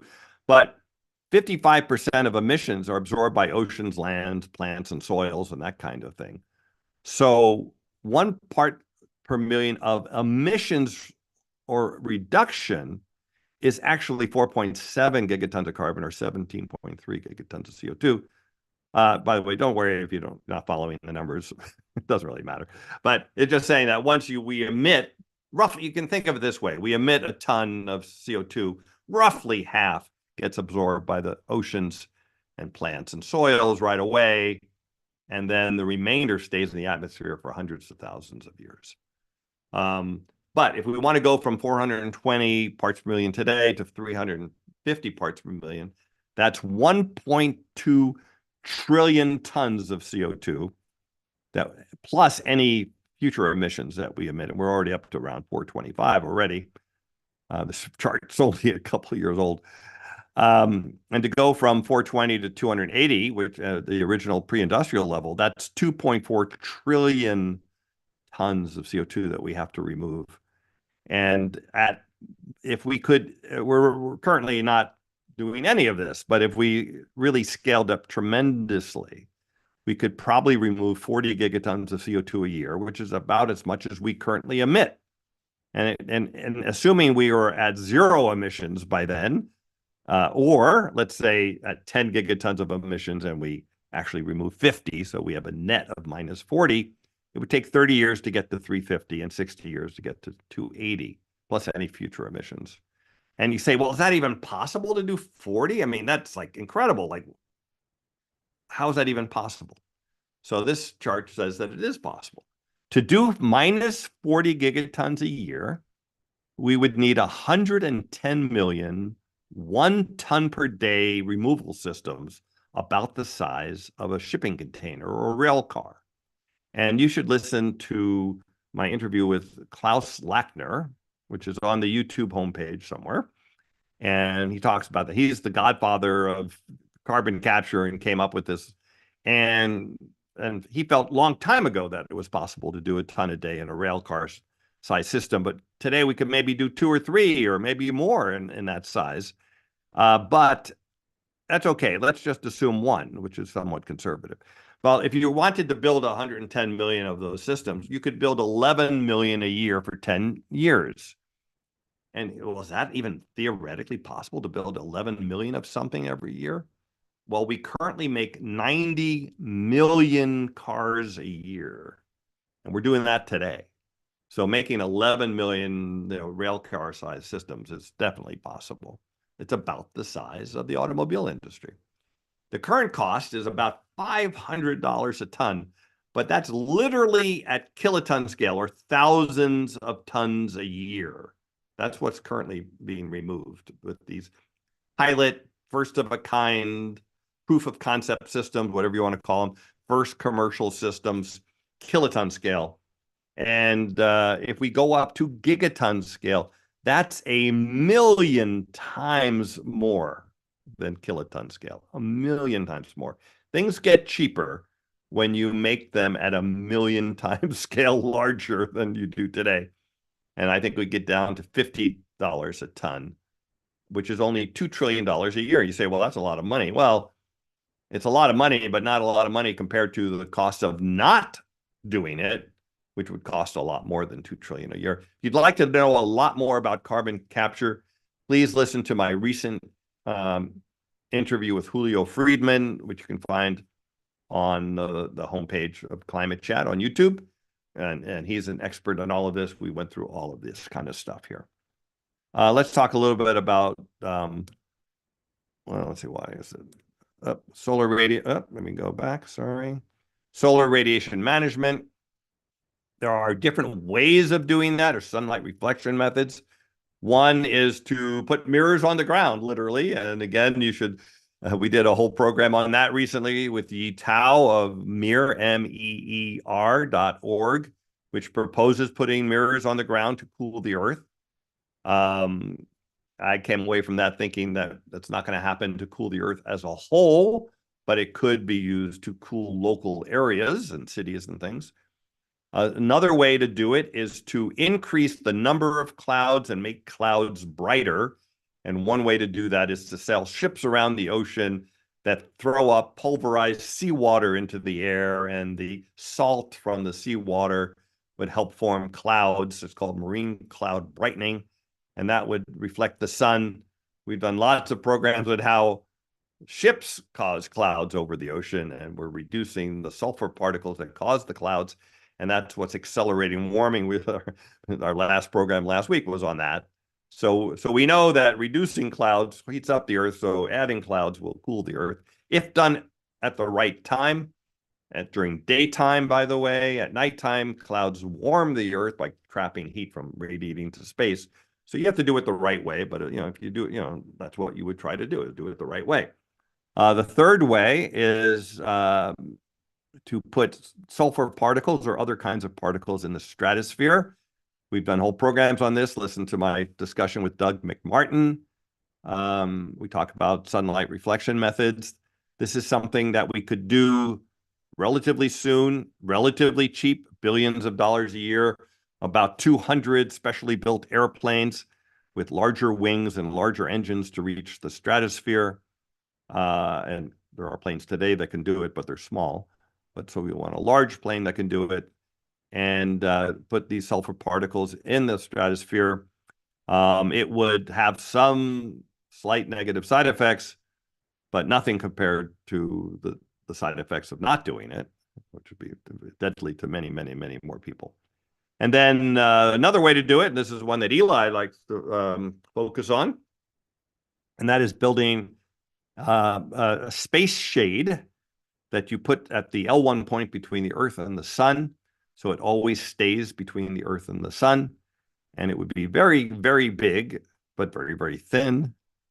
And with new rockets like the Starship, which is supposed to launch in the next week or two, again for the 4th flight test, it would make it reasonably possible to do something like this. And you only need to block 1 or 2% of the sunlight to offset the effects of global warming. So those are some of the ways that we could do sunlight reflection methods.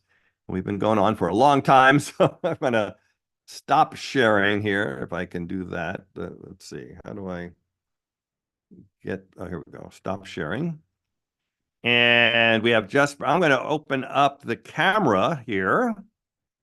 So, and hold on, allow you to unmute. So Jesper, you should be able to turn your camera on too if you'd like. There we go. Welcome to Climate Chat. Hello. Thank you again.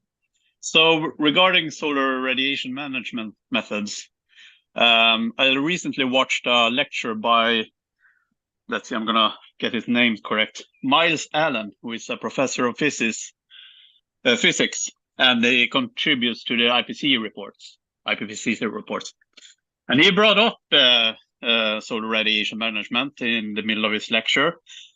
And a study made by someone who I can't recall at the moment, unfortunately, but that study showed that if you do, I might mix up the kind of who benefits and who gets a disadvantage. But in this report, it says that if we do solar radiation management, then China will benefit, but India will be worse off.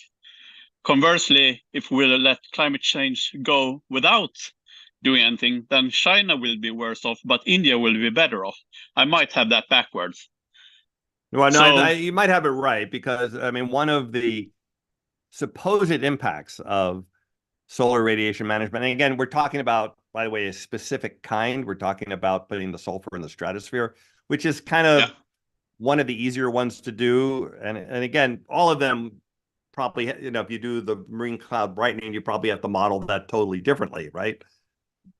But some of the work said, oh, that will change the monsoon patterns in India, and therefore that would harm them. Again, it gets back to this trolley problem.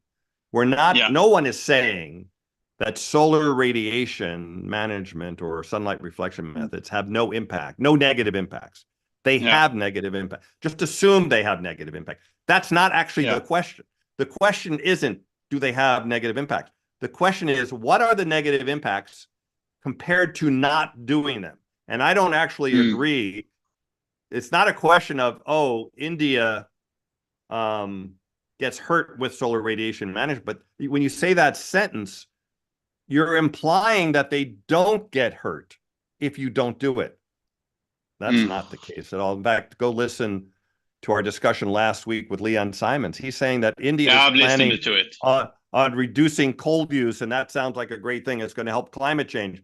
And he said it's going to devastate. They're going to have devastating heat waves because the cooling you get from the coal smoke is local.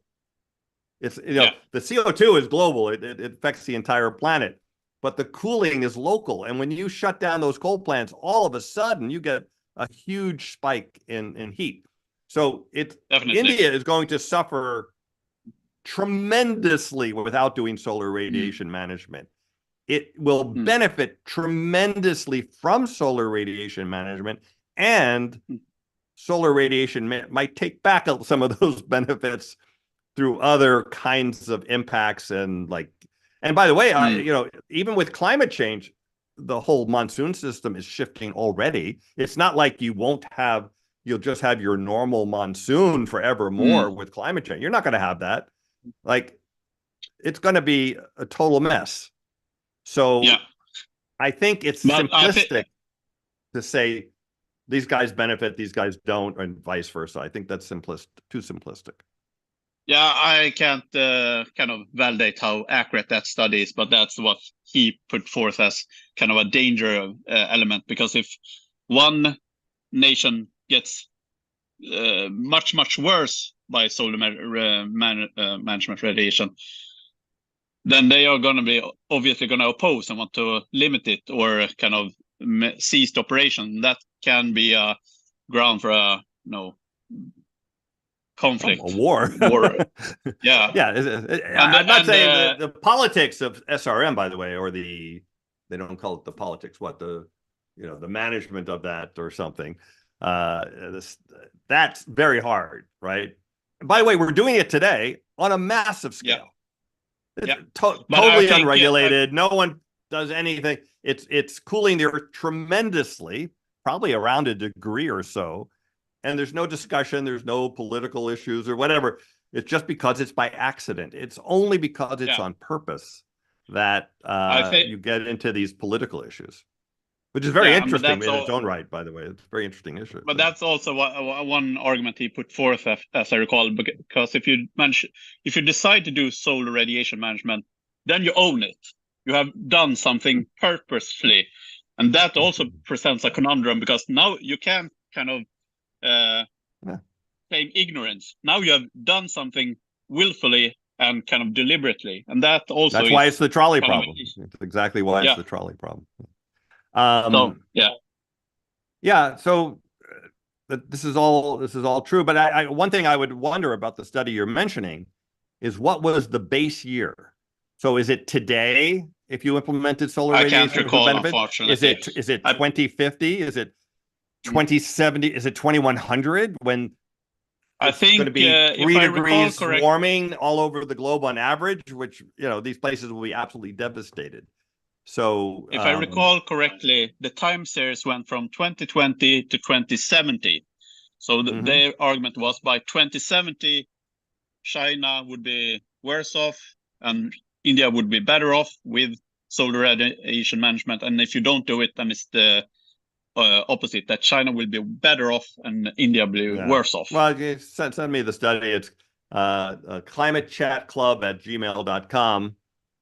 We originally will cover. I posted a lecture in the chat of this Zoom call, so it's in there. I can scrub it. I will send it. Anyway, so it's very interesting, and there's going to be a lot more discussion. My prediction, by the way, I didn't mention this, but my prediction is we are going to do solar radiation management for sure. And the reason we are going to do it is things are going to get bad, and by the way, way sooner than people think. So 10 years from now, stuff is hitting the fan right and left. All developed countries, global South, everywhere. You think it's bad now with the floods and the fires. You haven't seen anything yet. And the public is going to demand that the politicians do something. And then they can look at their three choices.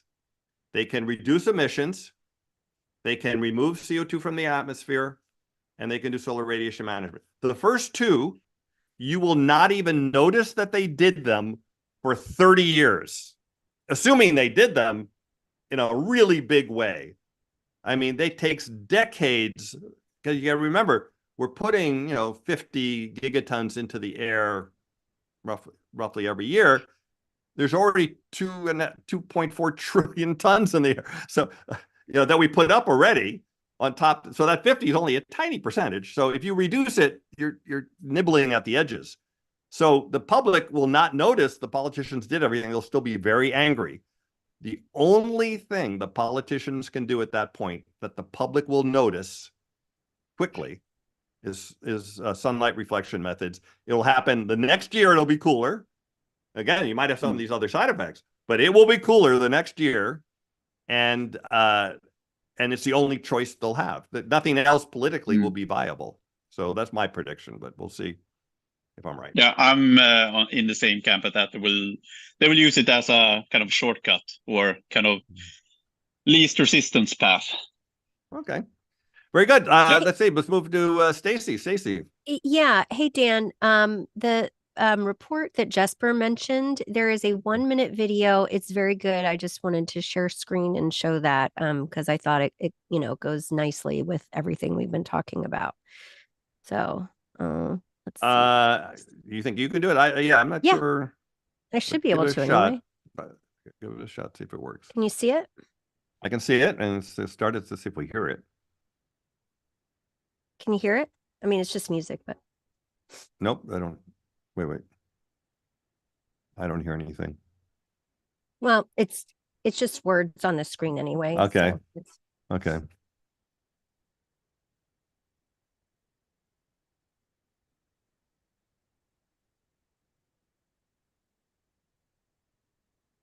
Okay.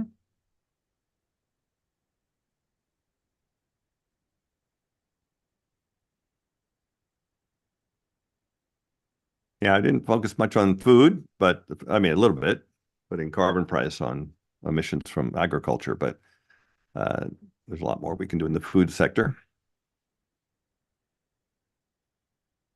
Yeah.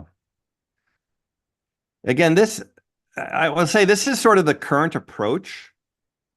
This is saying, let's all be smarter with how we use energy and et cetera, and how we do things and make building. That's all fine. Good to do. My approach is different. Let's get rid of the bad thing.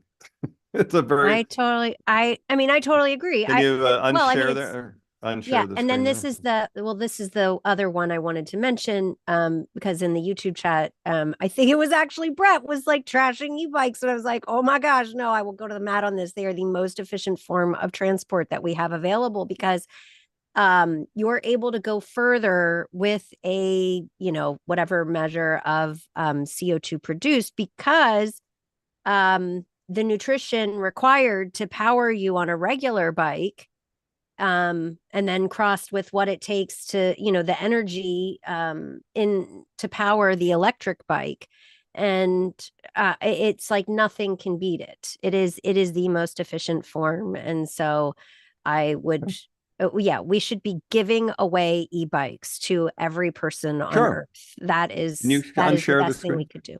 Yeah. Sorry. We'll open it up. I just have to get back to that window now. Or if you can do it. It's right here. It's on stop the share. Stop. It says resume share. I don't. No, you're still sharing. Stop share. There we go. There we go. So with that, we're going to open it. Did anybody see in the YouTube chat any of these questions? I don't see. I'm just quickly scanning. I don't see question. Again, if you have a question, you should start your chat thing with question. But I didn't see that. Okay. Something happened there, which I don't know what happened. So, okay. So if there aren't any more questions, I think we kind of went through it, and we're getting close to 2 hours. So that's probably the limit. This is a little unusual. This is, by the way, a presentation I gave 2 weeks ago at the Middlebury Institute of International Studies at Monterey, which is the graduate school of Middlebury College in Vermont. And they have a program in international environmental policy. And that was, so I took my 20-point plan, which I put together a long time ago, and turned it into this presentation. And now you all have seen it. I hope it increases discussion about the seriousness of the situation we're in, and sort of the way to step back and look at what really needs to be done, and the difference between promoting good things like renewable energy and literally getting rid of the bad thing, which is the fossil fuel emissions, and how those are two very different things. We think of them as being the same thing, but we've run the experiment. We've increased renewable energy tremendously. It's growing at a tremendous rate. And yet almost all of it on net, not in individual places, but on net, it's used to supply new energy demand and not get rid of fossil fuels. And since the thing we have to do is get rid of fossil fuel emissions, why don't we focus on actually doing that? And it's actually simpler than it seems. The good news is that renewable energy is cheaper than fossil fuels now. I mean, there's a lot of other issues and stuff, and there's intermittency and all that kind of stuff, but it is possible to do if we have the right policies in place. And I think it's not a question of, oh, you can't get rid of fossil fuels tomorrow. No one is saying that. Getting rid of cars by 2030, electricity by 2035, and other forms of fossil fuel energy by 2040 is doable. It's challenging. I'm not saying it's not challenging. It's just that not doing it is far more challenging. And I should point out, far more expensive. We're going to save trillions of dollars if we actually move to renewable energy. We're going to get one last question from Nadia. Go ahead. Oh, what I had to say was very brief. I was just going to mention that that phenomenon of, I guess, replacements for fossil fuels only being used to supply new demand is a name, Jevons paradox. That's it. Well, it's not exactly Jevons paradox. Jevons paradox focuses, and I just saw a really interesting chart this morning. I think it was in Sweden, which just proves Jevons paradox. Jevons paradox is if you increase efficiency, the more efficiently you use something, the more you use of it in total. So if you make, the idea would be if you cut air conditioning use by 50%, the energy use by 50%, and maybe it's not a good example specifically, but the idea, if you make everything more efficient than using energy, you will use more energy total. And because energy will be cheaper, you'll need less of it. It's the LED thing. And yeah. I laughed when you said it one other time. I was like, oh my God, that's me. Because I live in an old house. There aren't a lot of overhead lights and things. So I have lamps and whatever.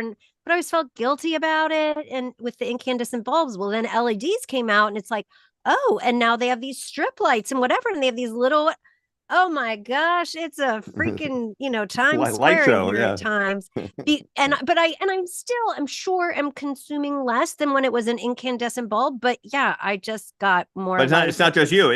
By the way, it's not your use. Your use should go down when there's more efficient refrigerator, let's say, or whatever. Your use should go down.